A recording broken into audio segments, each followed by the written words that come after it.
ಪ್ರೀತಿಯ ನಾವು ಆಗಿಹೆವು ಭಾವ ವಿವಶವು, ಆಗಿಹೆವು ಭಾವ ವಿವಶವು. ಸ್ನೇಹ ಪ್ರೀತಿಯ ಸೂತ್ರದಿ ಬಾಬಾ ಬಂಧಿಸಿ ಜೀವನವ, ಬಂಧಿಸಿ ಜೀವನವ, ಬಂಧಿಸಿ ಜೀವನವ, ಬಂಧಿಸಿ ಜೀವನವ.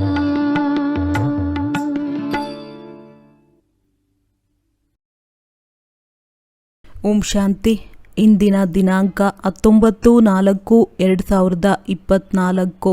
ಪ್ರಾರ್ಥಮುರಳಿ ಬಾಪ್ತಾದ ಮಧುಬನ. ಮಧುರ ಮಕ್ಕಳೇ, ಇಡೀ ಪ್ರಪಂಚದ ಆಹಾಕಾರವನ್ನು ಅಳಿಸಿ ಜೈ ಜೈಕಾರವನ್ನಾಗಿ ಮಾಡಲು ತಂದೆಯು ಬಂದಿದ್ದಾರೆ. ಹಳೆಯ ಪ್ರಪಂಚದಲ್ಲಿ ಆಹಾಕಾರವಿದೆ, ಹೊಸ ಪ್ರಪಂಚದಲ್ಲಿ ಜೈ ಜೈಕಾರವಿರುತ್ತದೆ. ಪ್ರಶ್ನೆ: ಯಾವ ಈಶ್ವರೀಯ ನಿಯಮದಿಂದ ಬಡವರೇ ತಂದೆಯ ಪೂರ್ಣ ಆಸ್ತಿಯನ್ನು ತೆಗೆದುಕೊಳ್ಳುತ್ತಾರೆ, ಸಾಹುಕಾರರು ಪಡೆಯಲಾಗುವುದಿಲ್ಲ? ಉತ್ತರ: ಈಶ್ವರೀಯ ನಿಯಮವಾಗಿದೆ. ಪೂರ್ಣ ಭಿಕಾರಿಗಳಾಗಿ ಏನೆಲ್ಲ ಇದೆಯೋ ಅದನ್ನು ಮರೆಯುತ್ತಾ ಹೋಗಿ. ಬಡ ಮಕ್ಕಳೇ ಸಹಜವಾಗಿ ಮರೆಯುತ್ತಾರೆ. ಸಾಹುಕಾರರು ಯಾರು ತಮ್ಮನ್ನು ಸ್ವರ್ಗದಲ್ಲಿದ್ದೇವೆಂದು ತಿಳಿಯುತ್ತಾರೆ, ಅವರ ಬುದ್ಧಿಯಿಂದ ಏನೂ ಮರೆಯುವುದಿಲ್ಲ. ಆದ್ದರಿಂದ ಯಾರಿಗೆ ಹಣ, ಅಧಿಕಾರ, ಮಿತ್ರ ಸಂಬಂಧಿಗಳ ನೆನಪಿರುತ್ತದೆಯೋ ಅವರು ಸತ್ಯಯೋಗಿಗಳಾಗಲು ಸಾಧ್ಯವೇ ಇಲ್ಲ. ಅವರಿಗೆ ಸ್ವರ್ಗದಲ್ಲಿ ಶ್ರೇಷ್ಠ ಪದವಿಯೂ ಸಿಗಲು ಸಾಧ್ಯವಿಲ್ಲ. ಓಂ ಶಾಂತಿ. ಮಧುರಾತಿ ಮಧುರ ನಿಶ್ಚಯ ಬುದ್ಧಿ ಮಕ್ಕಳು ಬಹಳ ಚೆನ್ನಾಗಿ ತಿಳಿದಿದ್ದಾರೆ. ತಂದೆಯು ಇಡೀ ಪ್ರಪಂಚದ ಜಗಳವನ್ನು ದೂರ ಮಾಡಲು ಬಂದಿದ್ದಾರೆ ಎನ್ನುವುದು ನಿಮಗೆ ಪಕ್ಕಾ ನಿಶ್ಚಯವಿದೆ. ಈ ತನುವಿನಲ್ಲಿ ಬ್ರಹ್ಮರವರಲ್ಲಿ ತಂದೆಯೂ ಬಂದಿದ್ದಾರೆ. ಅವರ ಹೆಸರು ಶಿವ ಆಗಿದೆ ಎಂದು ಯಾರು ಚತುರ ಬುದ್ಧಿವಂತ ಮಕ್ಕಳಿದ್ದಾರೆ ಅವರಿಗೆ ಗೊತ್ತಿದೆ. ಏಕೆ ಬಂದಿದ್ದಾರೆ? ಆಹಾಕಾರವನ್ನು ನಾಶ ಮಾಡಿ ಜೈ ಜೈಕಾರವನ್ನು ಮಾಡಲು ಬಂದಿದ್ದಾರೆ. ಮೃತ್ಯುಲೋಕದಲ್ಲಿ ಎಷ್ಟೊಂದು ಜಗಳ ಮುಂತಾದವುಗಳಿವೆ. ಎಲ್ಲರೂ ಲೆಕ್ಕಾಚಾರವನ್ನು ಸಮಾಪ್ತಿ ಮಾಡಿ ಹೋಗಬೇಕಾಗಿದೆ. ಅಮರಲೋಕದಲ್ಲಿ ಈ ಜಗಳ ಕಲಹದ ಮಾತೇ ಇರುವುದಿಲ್ಲ. ಇಲ್ಲಿ ಎಷ್ಟೊಂದು ಆಹಾಕಾರವಿದೆ, ಎಷ್ಟೊಂದು ನ್ಯಾಯಾಲಯ, ನ್ಯಾಯಾಧೀಶರಿದ್ದಾರೆ, ಒಡೆದಾಟವೂ ಇದೆ. ವಿದೇಶಗಳಲ್ಲಿಯೂ ನೋಡಿ ಆಹಾಕಾರವಿದೆ. ಇಡೀ ಪ್ರಪಂಚದಲ್ಲಿ ಬಹಳ ಏರುಪೇರಿದೆ. ಇದಕ್ಕೆ ಹಳೆಯ ತಮೋ ಪ್ರಧಾನ ಪ್ರಪಂಚವೆಂದು ಹೇಳಲಾಗುತ್ತದೆ. ಕೊಳಕೆ ಕೊಳಕಾಗಿದೆ, ಕಾಡೇ ಕಾಡಾಗಿದೆ. ಬೇಅದ್ದಿನ ತಂದೆಯು ಇದೆಲ್ಲವನ್ನು ದೂರ ಮಾಡಲು ಬಂದಿದ್ದಾರೆ. ಈಗ ಮಕ್ಕಳು ಬಹಳ ಚತುರ ಬುದ್ಧಿವಂತರಾಗಬೇಕಾಗಿದೆ. ಒಂದು ವೇಳೆ ಮಕ್ಕಳಲ್ಲಿಯೂ ಸಹ ಜಗಳ ಕಲಹವಾಗುತ್ತಿದ್ದರೆ ತಂದೆಗೆ ಹೇಗೆ ಸಹಯೋಗಿಗಳಾಗುತ್ತೀರಿ? ತಂದೆಗೆ ಬಹಳ ಚತುರ ಬುದ್ಧಿವಂತ ಸಹಯೋಗಿ ಮಕ್ಕಳು ಬೇಕು. ಅವರಲ್ಲಿ ಯಾವುದೇ ಏರುಪೇರುಗಳು ಇರಬಾರದು. ಇದು ಸಹ ಮಕ್ಕಳಿಗೆ ತಿಳಿದಿದೆ. ಏಕೆಂದರೆ ಇದು ಹಳೆಯ ಪ್ರಪಂಚವಾಗಿದೆ. ಅನೇಕ ಧರ್ಮಗಳಿವೆ. ತಮೋ ಪ್ರಧಾನ ವಿಕಾರಿ ಪ್ರಪಂಚವಾಗಿದೆ. ಇಡೀ ಪ್ರಪಂಚವೇ ಪತಿತವಾಗಿದೆ. ಈ ಪತಿತ ಹಳೆಯ ಪ್ರಪಂಚದಲ್ಲಿ ಜಗಳವೇ ಜಗಳವಿದೆ. ಇದೆಲ್ಲವನ್ನು ದೂರ ಮಾಡಲು ಹಾಗೂ ಜೈ ಜೈಕಾರವನ್ನಾಗಿ ಮಾಡಲು ತಂದೆಯೂ ಬರುತ್ತಾರೆ. ಈ ಪ್ರಪಂಚದಲ್ಲಿ ಎಷ್ಟೊಂದು ದುಃಖ, ಅಶಾಂತಿ ಇದೆ ಎಂಬುದನ್ನು ಪ್ರತಿಯೊಬ್ಬರೂ ತಿಳಿದುಕೊಂಡಿದ್ದೀರಿ. ಆದ್ದರಿಂದ ವಿಶ್ವದಲ್ಲಿ ಶಾಂತಿಯ ಸ್ಥಾಪನೆ ಆಗಲಿ ಎಂದು ಬಯಸುತ್ತಾರೆ. ಈಗ ಇಡೀ ವಿಶ್ವದಲ್ಲಿ ಪೂರ್ಣ ಶಾಂತಿಯನ್ನು ಮನುಷ್ಯರು ಸ್ಥಾಪನೆ ಮಾಡಲು ಹೇಗೆ ಸಾಧ್ಯ? ಬೇಅದ್ದಿನ ತಂದೆಯನ್ನು ಕಲ್ಲು ಮುಳ್ಳಿನಲ್ಲಿ ಹಾಕಿಬಿಟ್ಟಿದ್ದಾರೆ. ಇದು ಸಹ ಆಟವಾಗಿದೆ. ಆದ್ದರಿಂದ ತಂದೆಯು ಮಕ್ಕಳಿಗೆ ತಿಳಿಸುತ್ತಾರೆ, ಈಗ ಎದ್ದು ನಿಲ್ಲಿ, ತಂದೆಗೆ ಸಹಯೋಗಿಗಳಾಗಿ ತಂದೆಯಿಂದ ತಮ್ಮ ರಾಜ್ಯ ಭಾಗ್ಯವನ್ನು ಪಡೆಯಬೇಕಾಗಿದೆ. ಕಡಿಮೆ ಏನಿಲ್ಲ, ಅಪಾರ ಸುಖವಿದೆ. ಮಧುರ ಮಕ್ಕಳೇ, ನಾಟಕದನುಸಾರ ಬೇಹದ್ದಿನ ತಂದೆಯೇ ನಿಮ್ಮನ್ನು ಪದಮಾಪದಂ ಭಾಗ್ಯಶಾಲಿಗಳನ್ನಾಗಿ ಮಾಡಲು ಬಂದಿದ್ದಾರೆ ಎಂದು ತಂದೆಯು ತಿಳಿಸುತ್ತಾರೆ. ಭಾರತದಲ್ಲಿ ಈ ಲಕ್ಷ್ಮೀ ನಾರಾಯಣರು ರಾಜ್ಯ ಮಾಡುತ್ತಿದ್ದರು. ಭಾರತವು ಸ್ವರ್ಗವಾಗಿತ್ತು. ಸ್ವರ್ಗವನ್ನು ವಂಡರ್ ಆಫ್ ವರ್ಲ್ಡ್, ವಿಶ್ವದ ಅದ್ಭುತ ಎಂದು ಹೇಳಲಾಗುತ್ತದೆ. ತ್ರೇತಾಯುಗಕ್ಕೂ ಈ ರೀತಿ ಹೇಳುವುದಿಲ್ಲ. ಮಕ್ಕಳು ಇಂತಹ ಸ್ವರ್ಗದಲ್ಲಿ ಬರುವಂತಹ ಪುರುಷಾರ್ಥ ಮಾಡಬೇಕಾಗಿದೆ. ಮೊದಲು ತಾವು ಸ್ವರ್ಗದಲ್ಲಿ ಬರಬೇಕು, ಲಕ್ಷ್ಮೀ ನಾರಾಯಣರಾಗಬೇಕು ಎಂದು ಮಕ್ಕಳು ಬಯಸುತ್ತೀರಿ.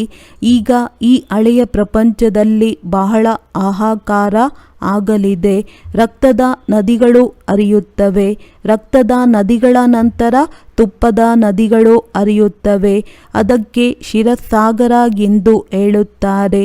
ಇಲ್ಲಿಯೂ ಸಹ ದೊಡ್ಡ ಕೊಳವನ್ನು ನಿರ್ಮಿಸುತ್ತಾರೆ. ಅದಕ್ಕೆ ಒಂದು ದಿನ ನಿಗದಿ ಮಾಡಿಕೊಂಡು ಬಂದು ಅದರಲ್ಲಿ ಹಾಲನ್ನು ಹಾಕುತ್ತಾರೆ. ಅದರಲ್ಲಿ ಸ್ನಾನ ಮಾಡುತ್ತಾರೆ. ಶಿವಲಿಂಗದ ಮೇಲೂ ಹಾಲನ್ನು ಎರೆಯುತ್ತಾರೆ. ಸತ್ಯಯುಗದ ಮಹಿಮೆಯೂ ಇದೆ. ಅಲ್ಲಿ ಹಾಲು ತುಪ್ಪದ ನದಿಗಳಿವೆ. ಆದರೆ ಇಂತಹ ಮಾತಿಲ್ಲ ಅಂದಾಗ ಅಲ್ಲಿ ಎಲ್ಲವೂ ಸಂಪನ್ನವಾಗಿರುತ್ತದೆ ಎಂದರ್ಥ. ಪ್ರತಿ 5,000 ವರ್ಷಗಳ ನಂತರ ನೀವು ವಿಶ್ವದ ಮಾಲೀಕರಾಗುತ್ತೀರಿ. ಈ ಸಮಯದಲ್ಲಿ ನೀವು ಗುಲಾಮರಾಗಿದ್ದೀರಿ, ಮತ್ತೆ ನೀವು ರಾಜರಾಗುತ್ತೀರಿ. ಇಡೀ ಪ್ರಕೃತಿ ನಿಮ್ಮ ದಾಸಿ ಆಗಿಬಿಡುತ್ತದೆ. ಅಲ್ಲಿ ಎಂದೂ ನಿಯಮಕ್ಕೆ ವಿರುದ್ಧವಾಗಿ ಮಳೆ ಬೀಳುವುದಿಲ್ಲ, ನದಿಗಳು ಉಕ್ಕುವುದಿಲ್ಲ, ಯಾವುದೇ ಉಪದ್ರವಗಳಾಗುವುದಿಲ್ಲ. ಇಲ್ಲಿ ನೋಡಿ ಎಷ್ಟೊಂದು ಉಪದ್ರವಗಳು ಆಗುತ್ತವೆ. ಅಲ್ಲಿ ಪಕ್ಕ ವೈಷ್ಣವರಿರುತ್ತಾರೆ, ವಿಕಾರಿ ವೈಷ್ಣವರಲ್ಲ. ಯಾರಾದರೂ ಸಸ್ಯಾಹಾರಿ ಆದರೆ ಅವರನ್ನು ವೈಷ್ಣವರೆಂದು ಹೇಳುತ್ತಾರೆ. ಆದರೆ ಇಲ್ಲ, ವಿಕಾರದಿಂದ ಪರಸ್ಪರ ಬಹಳ ದುಃಖ ಕೊಡುತ್ತಾರೆ. ತಂದೆಯು ಎಷ್ಟು ಚೆನ್ನಾಗಿ ತಿಳಿಸುತ್ತಾರೆ. ಹಳ್ಳಿಯ ಬಾಲಕ ಎಂಬ ಗಾಯನವೂ ಸಹ ಇದೆ. ಕೃಷ್ಣನಂತೂ ಹಳ್ಳಿಯ ಬಾಲಕನಾಗಲು ಸಾಧ್ಯವಿಲ್ಲ. ಕೃಷ್ಣನು ವೈಕುಂಠದ ಮಾಲೀಕನಾಗುತ್ತಾನೆ. 84 ಜನ್ಮಗಳನ್ನು ಪಡೆಯುತ್ತಾನೆ. ನಾವು ಭಕ್ತಿಯಲ್ಲಿ ಎಷ್ಟು ಮೋಸ ಹೋದೆವು, ಹಣವನ್ನು ವ್ಯರ್ಥ ಮಾಡಿದೆವು ಎಂದು ಇದನ್ನು ಸಹ ಈಗ ತಿಳಿದುಕೊಂಡಿದ್ದೀರಿ. ನಿಮಗೆ ಎಷ್ಟೊಂದು ಧನವನ್ನು ಕೊಟ್ಟೆನೋ, ರಾಜ್ಯ ಭಾಗ್ಯವನ್ನು ಕೊಟ್ಟಿದ್ದೆನೋ, ಅದೆಲ್ಲವೂ ಎಲ್ಲಿ ಹೋಯಿತೋ ಎಂದು ತಂದೆಯು ಕೇಳುತ್ತಾರೆ. ನಿಮ್ಮನ್ನು ವಿಶ್ವದ ಮಾಲೀಕರನ್ನಾಗಿ ಮಾಡಿದೆನೋ, ಮತ್ತೆ ನೀವೇನು ಮಾಡಿದ್ದೀರಿ? ತಂದೆಯಂತೂ ನಾಟಕವನ್ನು ತಿಳಿದಿದ್ದಾರೆ. ಹೊಸ ಪ್ರಪಂಚವೇ ಹಳೆಯ ಪ್ರಪಂಚವಾಗಿದೆ. ಹಳೆಯ ಪ್ರಪಂಚ ಹೊಸ ಪ್ರಪಂಚವಾಗಿದೆ. ಇದು ಚಕ್ರವಾಗಿದೆ. ಏನೆಲ್ಲವೂ ಕಳೆದು ಹೋಗಿದೆಯೋ ಅದು ಮತ್ತೆ ಪುನರಾವರ್ತನೆ ಆಗುತ್ತದೆ. ಇನ್ನು ಸ್ವಲ್ಪವೇ ಸಮಯವಿದೆ. ಪುರುಷಾರ್ಥ ಮಾಡಿ ಭವಿಷ್ಯಕ್ಕಾಗಿ ಜಮಾ ಮಾಡಿಕೊಳ್ಳಿ ಎಂದು ತಂದೆಯು ತಿಳಿಸುತ್ತಾರೆ. ಹಳೆಯ ಪ್ರಪಂಚದ್ದೆಲ್ಲ ಮಣ್ಣು ಪಾಲಾಗಲಿದೆ. ಸಾಹುಕಾರರು ಈ ಜ್ಞಾನವನ್ನು ಪಡೆಯುವುದಿಲ್ಲ. ತಂದೆಯು ಬಡವರ ಬಂಧು ಆಗಿದ್ದಾರೆ. ಇಲ್ಲಿನ ಬಡವರೇ ಅಲ್ಲಿನ ಸಾಹುಕಾರರಾಗುತ್ತಾರೆ. ಸಾಹುಕಾರರು ಅಲ್ಲಿ ಬಡವರಾಗುತ್ತಾರೆ. ಅನೇಕರು ಪದಮಾಪತಿಗಳಿದ್ದಾರೆ. ಅವರು ಬರುತ್ತಾರೆ, ಆದರೆ ಅವರು ಬಡವರಾಗುತ್ತಾರೆ. ಅವರು ತಮ್ಮನ್ನು ಸ್ವರ್ಗದಲ್ಲಿ ಇದ್ದೇವೆ ಎಂದು ತಿಳಿದಿದ್ದಾರೆ. ಅದು ಬುದ್ಧಿಯಿಂದ ಹೋಗುವುದೇ ಇಲ್ಲ. ಇಲ್ಲಂತೂ ಎಲ್ಲವನ್ನೂ ಮರೆತು ಹೋಗಿ ಖಾಲಿ ಬಿಕಾರಿಗಳಾಗಿ ಎಂದು ತಂದೆಯು ತಿಳಿಸುತ್ತಾರೆ. ಇಂದಿನ ದಿನಗಳಲ್ಲಂತೂ ಕಿಲೋಗ್ರಾಮ್, ಕಿಲೋಮೀಟರ್ ಇತ್ಯಾದಿ ಏನೇನೋ ಬಂದಿದೆ. ಯಾವ ರಾಜನು ಸಿಂಹಾಸನದ ಮೇಲೆ ಕುಳಿತುಕೊಳ್ಳುತ್ತಾರೋ ಅವರು ತಮ್ಮ ಭಾಷೆಯನ್ನು ನಡೆಸುತ್ತಾರೆ. ವಿದೇಶದ್ದನ್ನು ನಕಲು ಮಾಡುತ್ತಾರೆ. ತಮ್ಮ ಬುದ್ಧಿಯಂತೂ ಇಲ್ಲ. ಎಲ್ಲವೂ ತಮೋ ಪ್ರಧಾನವಾಗಿದೆ. ಅಮೇರಿಕ ಮೊದಲಾದ ದೇಶಗಳಲ್ಲಿ ವಿನಾಶದ ಸಾಮಗ್ರಿಗಳಿವೆ. ಎಷ್ಟೊಂದು ಹಣ ತೊಡಗಿಸುತ್ತಾರೆ. ವಿಮಾನದಿಂದ ಬಾಂಬುಗಳನ್ನು ಹಾಕುತ್ತಾರೆ. ಇದಕ್ಕೆ ಬೆಂಕಿ ಬೀಳಲಿದೆ. ಮಕ್ಕಳಿಗೂ ಗೊತ್ತಿದೆ. ತಂದೆಯು ವಿನಾಶ ಮತ್ತು ಸ್ಥಾಪನೆಯ ಕಾರ್ಯವನ್ನು ಮಾಡಿಸುವುದಕ್ಕಾಗಿಯೇ ಬರುತ್ತಾರೆ. ನಿಮ್ಮಲ್ಲಿಯೂ ತಿಳಿಸಿಕೊಡುವವರು ನಂಬರ್ ವಾರ್ ಇದ್ದಾರೆ. ಎಲ್ಲರೂ ಒಂದೇ ರೀತಿ ನಿಶ್ಚಯ ಬುದ್ಧಿಯವರಿಲ್ಲ. ಹೇಗೆ ಬ್ರಹ್ಮ ತಂದೆ ಮಾಡಿದ್ದಾರೋ ಅವರನ್ನು ಅನುಸರಿಸಬೇಕು. ಹಳೆಯ ಪ್ರಪಂಚದಲ್ಲಿ ಈ ಬಿಡಿಗಾಸನ್ನು ಏನು ಮಾಡುತ್ತೀರಿ? ಇತ್ತೀಚೆಗಂತೂ ಕಾಗದ ನೋಟುಗಳು ಹೊರಬಂದಿವೆ. ಸತ್ಯಯುಗದಲ್ಲಿ ಚಿನ್ನದ ನಾಣ್ಯಗಳು ಇರುತ್ತವೆ. ಚಿನ್ನದ ಮೆಹಲುಗಳು ಆಗುತ್ತವೆ. ಆದರೆ ನಾಣ್ಯಗಳಿಗೆ ಅಲ್ಲಿ ಏನು ಬೆಲೆ ಇದೆ? ಹೇಗೆ ಎಲ್ಲವೂ ಅಲ್ಲಿ ಉಚಿತವಾಗಿರುತ್ತದೆ? ಸತೋಪ್ರಧಾನ ಧರಣಿ ಅಲ್ಲವೇ? ಈಗಂತೂ ಹಳೆಯದಾಗಿ ಬಿಟ್ಟಿದೆ. ಸತ್ಯಯುಗವು ಸತೋಪ್ರಧಾನ ಹೊಸ ಪ್ರಪಂಚವಾಗಿದೆ. ಹೊಸ ಭೂಮಿ ಇರುತ್ತದೆ. ನೀವು ಸೂಕ್ಷ್ಮವತನಕ್ಕೆ ಹೋಗುತ್ತೀರಿ ಎಂದರೆ ಶುಭಿ ರಸ ಇತ್ಯಾದಿಯನ್ನು ಕುಡಿಯುತ್ತೀರಿ. ಆದರೆ ಅಲ್ಲಿ ಯಾವುದೇ ಹಣ್ಣಿನ ವೃಕ್ಷಗಳಂತೂ ಇಲ್ಲ. ಮೂಲವತನದಲ್ಲಿಯೂ ಇಲ್ಲ. ಯಾವಾಗ ನೀವು ವೈಕುಂಠದಲ್ಲಿ ಹೋಗುತ್ತೀರಿ ಅಲ್ಲಿ ನಿಮಗೆ ಎಲ್ಲವೂ ಸಿಗುತ್ತವೆ. ಬುದ್ಧಿಯಿಂದ ಕೆಲಸ ತೆಗೆದುಕೊಳ್ಳಿ. ಸೂಕ್ಷ್ಮವತನದಲ್ಲಿ ವೃಕ್ಷಗಳು ಇರುವುದಿಲ್ಲ. ವೃಕ್ಷಗಳು ಧರಣಿಯ ಮೇಲೆ ಇರುತ್ತದೆ ಹೊರತು ಆಕಾಶದಲ್ಲಿ ಅಲ್ಲ. ಬಲೆ ಬ್ರಹ್ಮ ಮಹಾತತ್ವವೆಂದು ಹೆಸರಿದೆ. ಆದರೆ ಅದು ಆಕಾಶವಾಗಿದೆ. ಹೇಗೆ ಈ ನಕ್ಷತ್ರಗಳು ಆಕಾಶದಲ್ಲಿ ಇದೆಯೋ ಹಾಗೆಯೇ ನೀವು ಬಹಳ ಚಿಕ್ಕ ಚಿಕ್ಕ ಆತ್ಮಗಳು ಅಲ್ಲಿ ಇರುತ್ತೀರಿ. ನಕ್ಷತ್ರಗಳು ನೋಡಲು ದೊಡ್ಡ ರೂಪದಲ್ಲಿ ಕಂಡುಬರುತ್ತದೆ. ಬ್ರಹ್ಮ ತತ್ವದಲ್ಲಿ ಯಾವುದೇ ದೊಡ್ಡ ರೂಪದ ಆತ್ಮಗಳು ಇರುವುದಿಲ್ಲ. ಇದನ್ನು ಬುದ್ಧಿಯಿಂದ ಕೆಲಸ ತೆಗೆದುಕೊಳ್ಳಬೇಕಾಗಿದೆ. ವಿಚಾರ ಸಾಗರ ಮಂಥನ ಮಾಡಬೇಕಾಗಿದೆ. ಅಂದಾಗ ಆತ್ಮಗಳು ಮೇಲಿರುತ್ತಾರೆ. ಆತ್ಮವು ಚಿಕ್ಕ ಬಿಂದು ಆಗಿದೆ. ಈ ಎಲ್ಲ ಮಾತುಗಳನ್ನು ನೀವು ಧಾರಣೆ ಮಾಡಬೇಕಾಗಿದೆ. ಆಗಲೇ ಅನ್ಯರಿಗೆ ಧಾರಣೆ ಮಾಡಿಸಲು ಸಾಧ್ಯ. ಶಿಕ್ಷಕರು ಸ್ವಯಂ ಎಲ್ಲವನ್ನೂ ತಿಳಿದುಕೊಂಡಿರುತ್ತಾರೆ. ಆದ್ದರಿಂದಲೇ ಅನ್ಯರಿಗೆ ಓದಿಸುತ್ತಾರೆ. ಇಲ್ಲದಿದ್ದರೆ ಅವರು ಎಂತಹ ಶಿಕ್ಷಕರು? ಆದರೆ ಇಲ್ಲಿ ಶಿಕ್ಷಕರು ನಂಬರ್ ವಾರ್ ಇದ್ದಾರೆ. ನೀವು ಮಕ್ಕಳು ವೈಕುಂಠವನ್ನು ಸಹ ತಿಳಿದುಕೊಳ್ಳಬಲ್ಲಿರಿ. ಹಾಗಿದ್ದರೆ ನೀವು ವೈಕುಂಠವನ್ನು ನೋಡಿಲ್ಲ ಎಂದಲ್ಲ. ಅನೇಕ ಮಕ್ಕಳು ಸಾಕ್ಷಾತ್ಕಾರದಲ್ಲಿ ನೋಡಿದ್ದೀರಿ. ಅಲ್ಲಿ ಹೇಗೆ ಸ್ವಯಂವರ ಆಗುತ್ತದೆ, ಯಾವ ಭಾಷೆ ಇರುತ್ತದೆ ಎಲ್ಲವನ್ನೂ ನೋಡಿದ್ದೀರಿ. ಅಂತ್ಯದಲ್ಲಿಯೂ ನೀವು ಸಾಕ್ಷಾತ್ಕಾರವನ್ನು ನೋಡುತ್ತೀರಿ. ಆದರೆ ಯಾರು ಯೋಗಯುಕ್ತರಾಗಿರುತ್ತಾರೆಯೋ ಅವರೇ ನೋಡಲು ಸಾಧ್ಯ. ಉಳಿದಂತೆ ಯಾರಿಗೆ ತಮ್ಮ ಮಿತ್ರ ಸಂಬಂಧಿ ಹಣ ಅಧಿಕಾರವು ನೆನಪಿಗೆ ಬರುತ್ತಿರುತ್ತದೆಯೋ ಅವರು ಏನು ನೋಡುತ್ತಾರೆ? ಸತ್ಯಯೋಗಿಗಳೇ ಅಂತ್ಯದವರೆಗೆ ಇರುತ್ತಾರೆ. ಅವರನ್ನು ತಂದೆಯು ನೋಡಿ ಖುಷಿ ಆಗುತ್ತಾರೆ. ಹೂಗಳದ್ದೇ ತೋಟವಾಗುತ್ತದೆ.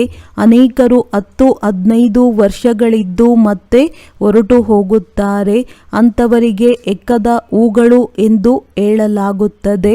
ಬಹಳ ಒಳ್ಳೊಳ್ಳೆಯ ಮಕ್ಕಳು ಮೊಮ್ಮ ಬಾಬಾರವರಿಗೂ ಸಹ ಸಂದೇಶವನ್ನು ತೆಗೆದುಕೊಂಡು ಬರುತ್ತಿದ್ದರು. ಡ್ರಿಲ್ ಮಾಡಿಸುತ್ತಿದ್ದರು. ಅವರೂ ಸಹ ಇಂದು ಇಲ್ಲ. ಇದನ್ನು ಮಕ್ಕಳು ತಿಳಿದುಕೊಂಡಿದ್ದೀರಿ. ಮತ್ತು ಬಾಪ್ ದಾದಾರವರಿಗೂ ಸಹ ಗೊತ್ತಿದೆ. ಮಾಯೆಯು ಬಹಳ ಶಕ್ತಿಶಾಲಿ ಆಗಿದೆ.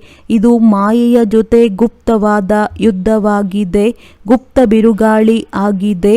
ಮಾಯೆಯು ನಿಮಗೆ ಬಹಳ ತೊಂದರೆ ಕೊಡುತ್ತದೆ ಎಂದು ತಂದೆಯು ತಿಳಿಸುತ್ತಾರೆ. ಈ ಸೋಲು ಗೆಲುವಿನ ನಾಟಕವು ಮಾಡಲ್ಪಟ್ಟಿದೆ. ನಿಮ್ಮದು ಆಯುಧಗಳಿಂದ ಮಾಡುವ ಯುದ್ಧವಲ್ಲ.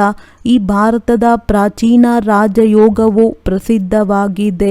ಈ ಯೋಗ ಬಲದಿಂದಲೇ ನೀವು ವಿಶ್ವದ ಮಾಲೀಕರಾಗುತ್ತೀರಿ. ಬಾಹುಬಲದಿಂದ ಯಾರೂ ವಿಶ್ವದ ರಾಜ್ಯಭಾಗ್ಯವನ್ನು ಪಡೆಯಲು ಸಾಧ್ಯವಿಲ್ಲ. ಆಟವು ಬಹಳ ವಿಚಿತ್ರವಾಗಿದೆ. ಕಥೆಯೂ ಇದೆ. 2 ಬೆಕ್ಕುಗಳು ಬೆಣ್ಣೆಗಾಗಿ ಹೊಡೆದಾಡಿದವು. ಸೆಕೆಂಡಿನಲ್ಲಿ ವಿಶ್ವದ ರಾಜ್ಯಭಾಗ್ಯ ಎಂದು ಹೇಳಲಾಗುತ್ತದೆ. ಅದನ್ನು ಮಕ್ಕಳು ಸಾಕ್ಷಾತ್ಕಾರದಲ್ಲಿಯೇ ನೋಡಿದ್ದೀರಿ. ಕೃಷ್ಣನ ಬಾಯಿಯಲ್ಲಿ ಬೆಣ್ಣೆ ಎಂದು ಹೇಳುತ್ತಾರೆ. ವಾಸ್ತವದಲ್ಲಿ ಕೃಷ್ಣನ ಬಾಯಿಯಲ್ಲಿ ಹೊಸ ಪ್ರಪಂಚವನ್ನು ನೋಡುತ್ತೀರಿ. ಯೋಗ ಬಲದಿಂದ ನೀವು ವಿಶ್ವದ ರಾಜ್ಯರೂಪಿ ಬೆಣ್ಣೆಯನ್ನು ಪಡೆಯುತ್ತೀರಿ. ರಾಜ್ಯಕ್ಕಾಗಿ ಎಷ್ಟೊಂದು ಯುದ್ಧವಾಗುತ್ತದೆ. ಅನೇಕರು ಯುದ್ಧದಿಂದ ಸಮಾಪ್ತಿಯಾಗುತ್ತಾರೆ. ಈ ಹಳೆಯ ಪ್ರಪಂಚದ ಲೆಕ್ಕಾಚಾರವು ಸಮಾಪ್ತಿಯಾಗಲಿದೆ. ಈ ಪ್ರಪಂಚದ ಯಾವ ಒಂದು ವಸ್ತುವೂ ಸಹ ಉಳಿಯುವುದಿಲ್ಲ. ತಂದೆಯ ಶ್ರೀಮತವಾಗಿದೆ, ಮಕ್ಕಳೇ, hear no evil, see no evil. ಅವರು ಕೋತಿಗಳ ಚಿತ್ರವನ್ನು ಮಾಡುತ್ತಾರೆ. ಇತ್ತೀಚೆಗೆ ಮನುಷ್ಯರದ್ದು ಮಾಡುತ್ತಾರೆ. ಮೊದಲು ಚೀನಾದ ಕಡೆಯಿಂದ ಆನೆಯ ದಂತದ ವಸ್ತುಗಳು ಬರುತ್ತಿತ್ತು. ಗಾಜಿನ ಬಳೆಗಳನ್ನು ಧರಿಸುತ್ತಿದ್ದರು. ಇಲ್ಲಂತೂ ಆಭರಣಗಳನ್ನು ಧರಿಸಲು ಕಿವಿ ಮೂಗು ಚುಚ್ಚುತ್ತಾರೆ. ಸತ್ಯಯುಗದಲ್ಲಿ ಮೂಗು ಕಿವಿಗಳನ್ನು ಚುಚ್ಚುವ ಅವಶ್ಯಕತೆ ಇರುವುದಿಲ್ಲ. ಇಲ್ಲಂತೂ ಮಾಯೆಯು ಹೀಗಿದೆ, ಅದು ಎಲ್ಲರ ಕಿವಿ ಮೂಗನ್ನು ಕತ್ತರಿಸುತ್ತದೆ. ಈಗ ನೀವು ಮಕ್ಕಳು ಸ್ವಚ್ಛ ಆಗುತ್ತೀರಿ. ಅಲ್ಲಿ ಸ್ವಾಭಾವಿಕ ಸೌಂದರ್ಯವಿರುತ್ತದೆ. ಯಾವುದೇ ವಸ್ತುಗಳನ್ನು ಹಾಕಿಕೊಳ್ಳುವ ಅವಶ್ಯಕತೆ ಇರುವುದಿಲ್ಲ. ಇಲ್ಲಂತೂ ಶರೀರವೇ ತಮೋಪ್ರಧಾನ ತತ್ವಗಳಿಂದ ಆಗುವ ಕಾರಣ ರೋಗಗಳು ಬರುತ್ತವೆ. ಅಲ್ಲಿ ಈ ಮಾತುಗಳು ಇರುವುದಿಲ್ಲ. ಈಗ ನೀವು ಆತ್ಮಗಳಿಗೆ ಬಹಳ ಖುಷಿ ಆಗುತ್ತದೆ. ಬೇಅದ್ದಿನ ತಂದೆಯು ಓದಿಸಿ ನರನಿಂದ ನಾರಾಯಣ ಅಮರಪುರಿಯ ಮಾಲೀಕರನ್ನಾಗಿ ಮಾಡುತ್ತಾರೆ. ಆದ್ದರಿಂದಲೇ ಅತೀಂದ್ರಿಯ ಸುಖವನ್ನು ಕೇಳಬೇಕೆಂದರೆ ಗೋಪಿಕೆಯರನ್ನು ಕೇಳಿ ಎಂಬ ಗಾಯನವಿದೆ. ಭಕ್ತರು ಈ ಮಾತುಗಳನ್ನು ತಿಳಿದುಕೊಂಡಿಲ್ಲ. ಖುಷಿ ಆಗಿರುವ ಮತ್ತು ಈ ಮಾತುಗಳನ್ನು ಸ್ಮರಣೆ ಮಾಡುವಂತಹ ಮಕ್ಕಳು ಕೆಲವರೇ ಇದ್ದಾರೆ. ಅಬಲೆಯರ ಮೇಲೆ ಎಷ್ಟೊಂದು ಅತ್ಯಾಚಾರವಾಗುತ್ತದೆ. ಯಾವ ದ್ರೌಪದಿಯ ಗಾಯನವಿದೆಯೋ ಅದು ಈಗ ಪ್ರತ್ಯಕ್ಷದಲ್ಲಿ ಆಗುತ್ತಿದೆ. ದ್ರೌಪದಿಯು ಏಕೆ ಕರೆದಳು? ಇದನ್ನು ಮನುಷ್ಯರು ತಿಳಿದುಕೊಂಡಿಲ್ಲ. ತಾವೆಲ್ಲರೂ ದ್ರೌಪದಿಯರಾಗಿದ್ದೀರಿ ಎಂದು ತಂದೆಯು ತಿಳಿಸುತ್ತಾರೆ. ಸ್ತ್ರೀಯರು ಸದಾ ಸ್ತ್ರೀಯರಾಗಿಯೇ ಜನ್ಮ ಪಡೆಯುತ್ತಾರೆ ಎಂದಲ್ಲ. 2 ಬಾರಿ ಸ್ತ್ರೀಯರಾಗಬಹುದು, ಹೆಚ್ಚಿಗೆ ಇಲ್ಲ. ಮಾತೆಯರು, ಓ ತಂದೆ, ರಕ್ಷಣೆ ಮಾಡಿ, ಈ ದುಶ್ಯಾಸನ ವಿಕಾರಕ್ಕಾಗಿ ತೊಂದರೆ ಕೊಡುತ್ತಾರೆ ಎಂದು ಕೂಗುತ್ತಾರೆ. ಇದಕ್ಕೆ ವೇಶ್ಯಾಲಯವೆಂದು ಕರೆಯಲಾಗುತ್ತದೆ. ಇದು ರಾವಣನಿಂದ ಸ್ಥಾಪನೆ ಆಗಿದೆ. ಸ್ವರ್ಗಕ್ಕೆ ಶಿವಾಲಯವೆಂದು ಹೇಳಲಾಗುತ್ತದೆ. ಶಿವಾಲಯವು ಶಿವತಂದೆಯಿಂದ ಸ್ಥಾಪನೆ ಆಗಿದೆ. ತಂದೆಯು ನಿಮಗೆ ಜ್ಞಾನವನ್ನು ಕೊಡುತ್ತಾರೆ. ತಂದೆಗೆ ಜ್ಞಾನಪೂರ್ಣರು ಎಂದು ಹೇಳಲಾಗುತ್ತದೆ. ಜ್ಞಾನಪೂರ್ಣರು ಎಂದರೆ ಎಲ್ಲರ ಮನಸ್ಸನ್ನು ಅರಿತಿರುವವರೆಂದಲ್ಲ. ಇದರಿಂದ ಪ್ರಯೋಜನವಾದರೂ ಏನು? ಈ ಸೃಷ್ಟಿಯ ಆದಿ ಮಧ್ಯ ಅಂತ್ಯದ ಜ್ಞಾನವನ್ನು ನನ್ನ ಹೊರತು ಮತ್ಯಾರೂ ತಿಳಿಸಲು ಸಾಧ್ಯವಿಲ್ಲ ಎಂದು ತಂದೆಯು ತಿಳಿಸುತ್ತಾರೆ. ನಾನೇ ಕುಳಿತು ಓದಿಸುತ್ತೇನೆ. ಜ್ಞಾನಸಾಗರ ತಂದೆ ಒಬ್ಬರೇ ಆಗಿದ್ದಾರೆ. ಅಲ್ಲಿ ಭಕ್ತಿಯ ಪ್ರಾರಬ್ಧವಿರುತ್ತದೆ. ಸತ್ಯಯುಗ ತ್ರೇತಾದಲ್ಲಿ ಭಕ್ತಿ ಇರುವುದಿಲ್ಲ. ವಿದ್ಯೆಯಿಂದಲೇ ರಾಜಧಾನಿಯು ಸ್ಥಾಪನೆ ಆಗುತ್ತಿದೆ. ರಾಷ್ಟ್ರಪತಿ ಮೊದಲಾದವರಿಗೆ ಎಷ್ಟು ಜನ ಮಂತ್ರಿಗಳಿರುತ್ತಾರೆ? ಸಲಹೆ ನೀಡಲು ಮಂತ್ರಿಗಳನ್ನು ಇಟ್ಟುಕೊಳ್ಳುವ ಅವಶ್ಯಕತೆ ಇರುವುದಿಲ್ಲ. ಏಕೆಂದರೆ ಈಗ ತಂದೆಯು ನಿಮ್ಮನ್ನು ಬುದ್ಧಿವಂತರನ್ನಾಗಿ ಮಾಡುತ್ತಾರೆ. ಈ ಲಕ್ಷ್ಮೀ ನಾರಾಯಣರು ನೋಡಿ ಎಷ್ಟೊಂದು ಬುದ್ಧಿವಂತರಾಗಿದ್ದರು.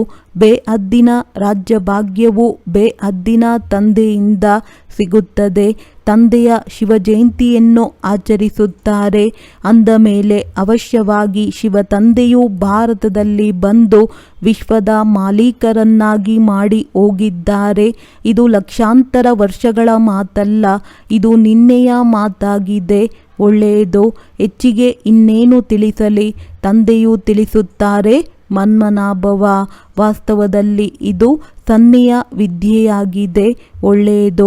ಮಧುರಾತಿ ಮಧುರ ಅಗಲಿ ಮರಳಿ ಸಿಕ್ಕಿರುವಂತಹ ಮಕ್ಕಳಿಗೆ ಪ್ರೀತಿಯ ಮಾತ್ಪಿತಾ ಬಾಪ್ತಾದರವರ ನೆನಪು, ಪ್ರೀತಿ ಹಾಗೂ ಸುಪ್ರಭಾತ. ಆತ್ಮೀಯ ಮಕ್ಕಳಿಗೆ ಆತ್ಮೀಯ ತಂದೆಯ ನಮಸ್ತೆ. ಧಾರಣೆಗಾಗಿ ಮುಖ್ಯ ಸಾರ: ತಂದೆಗೆ ಪೂರ್ಣ ಸಹಯೋಗಿಗಳಾಗಲು ಚತುರರು ಬುದ್ಧಿವಂತರಾಗಿರಬೇಕು. ಒಳಗೆ ಯಾವುದೇ ಗಡಿಬಿಡಿ ಇರಬಾರದು. ಸ್ಥಾಪನೆ ಮತ್ತು ವಿನಾಶದ ಕರ್ತವ್ಯವನ್ನು ನೋಡುತ್ತಾ ಪೂರ್ಣ ನಿಶ್ಚಯ ಬುದ್ಧಿಯವರಾಗಿ ತಂದೆಯನ್ನು ಅನುಸರಿಸಬೇಕು. ಬಿಡಿಗಾಸಿನ ಹಳೆಯ ಪ್ರಪಂಚದಿಂದ ಬುದ್ಧಿಯನ್ನು ತೆಗೆದು ಪೂರ್ಣ ಭಿಕಾರಿಗಳಾಗಬೇಕು. ಮಿತ್ರ ಸಂಬಂಧಿ, ಹಣ, ಅಧಿಕಾರ ಮೊದಲಾದುದೆಲ್ಲವನ್ನು ಮರೆಯಬೇಕಾಗಿದೆ. ವರದಾನ: ಸಂಘಟನೆಯಲ್ಲಿರುತ್ತಾ ಎಲ್ಲರ ಸ್ನೇಹಿಗಳಾಗುತ್ತಾ ಬುದ್ಧಿಯ ಆಶ್ರಯ ಒಬ್ಬ ತಂದೆಯನ್ನು ಮಾಡಿಕೊಳ್ಳುವಂತಹ ಕರ್ಮಯೋಗಿ ಭವ. ಕೆಲವು ಮಕ್ಕಳು ಸಂಘಟನೆಯಲ್ಲಿ ಸ್ನೇಹಿಗಳಾಗುವ ಬದಲು ನ್ಯಾರ ಆಗಿಬಿಡುತ್ತಾರೆ. ಎಲ್ಲಿ ಸಿಕ್ಕಿ ಹಾಕಿಕೊಂಡು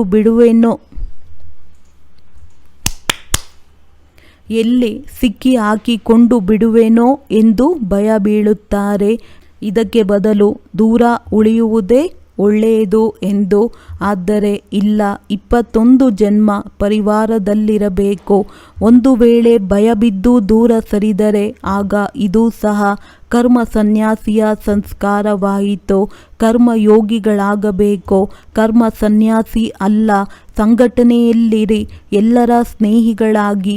ಆದರೆ ಬುದ್ಧಿಯ ಆಶ್ರಯ ಒಬ್ಬ ತಂದೆಯದು ಯಾಗಿರಬೇಕು, ಇನ್ನೊಬ್ಬರು ಇರಬಾರದು.